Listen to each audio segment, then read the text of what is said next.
Hello everybody, welcome to Crafty Soup. My name is Misty. Today I have for you a layout process video on a then and now topic. So I'm going to be talking about my youngest daughter, how she had this friendship when she was 4, and these kids got together again at the age of 15. And this story was inspired by this sheet of paper that I created for my counterfeit kit, and I can link you up both to my kit build and to the process video where I created that sheet of paper. And here are my photos to go with this story. Now I do have some things covered up for privacy, so you will see that throughout the video. And these are photos of these kiddos when they were 4. And again, recently we met up with that family at a dog park. Even though these guys hadn't seen each other in quite a while, they were able to just kind of click back together. At any rate, I am choosing papers from my kit, and because I really want to use that stripe paper, that colorful stripe really reminds me of childhood. I am cutting my photos down because I know there's not enough of that paper left for a whole mat, and here I'm trying to decide on the layout of this then and now photo. I often like to really give the photos some separate space, but again, the amount of papers I had left in my kit weren't going to be conducive to that, so I am trying to come up with a way to separate these photos enough that I still get that feeling of then and now. And as you saw, I tore down my kind of alphabet pattern paper, and I'm going to border this photo mat with that. I pulled out some ampersand embellishments from my stash. That wasn't a part of my kit this month. And I'm feeling like I'm getting the basis of this layout done. I did trim down that alphabet paper a little bit more because most of it's gonna not show up anyway. So I might as well cut that apart and see if I can save it for another project in the future. And then I really thought I was going to use that ampersand and do some stitching on it because that pattern paper has a stitching vibe to it. It's like string art kind of feeling to it. And I thought I would add that to that ampersand, but in the end I don't, just because I didn't want to. I wanted to, but I didn't want to, if you know what I mean. So sometimes I take the easier route when I am crafting. I've turned my attention to the rest of my title here, and I was worried that those letters would get a little bit lost on that busy, stripy background paper, so I decided to mat them on another piece of paper from my kit. And I liked this star paper because it just reminds me of like getting gold stars in school as a kid, so that brings in more of that youthful vibe I was going for on this layout.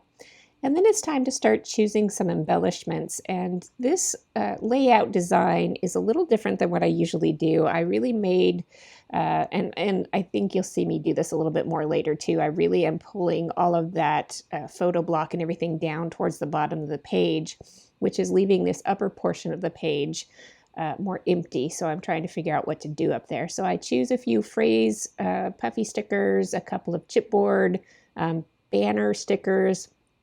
And then I realized I really like this house sticker that's part of this because these kids would, go back and forth between our two houses and hang out together and have play dates and such.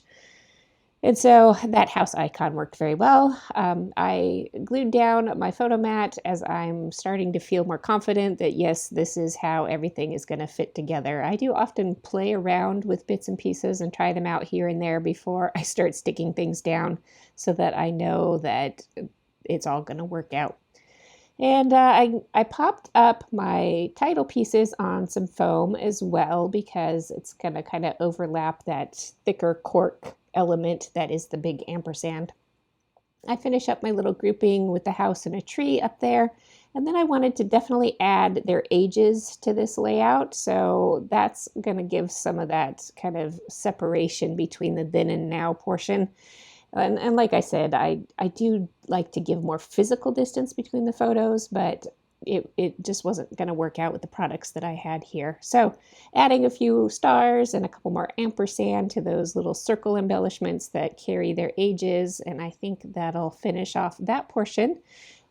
At this point, I realized I didn't leave a lot of room for journaling, which is important to me. I like to have all the words that go with the photos on my page, and so I'm just going to turn to a technique that I've been doing more and more lately, and that is tucking my journaling behind something, making a little pocket. And you can see I tried out that stripy piece of paper, and I know I don't want that for my journaling, so I am just going to use a plain white. And that works with the alphabet paper because it has a white background to it, even though some of my other papers are creamy.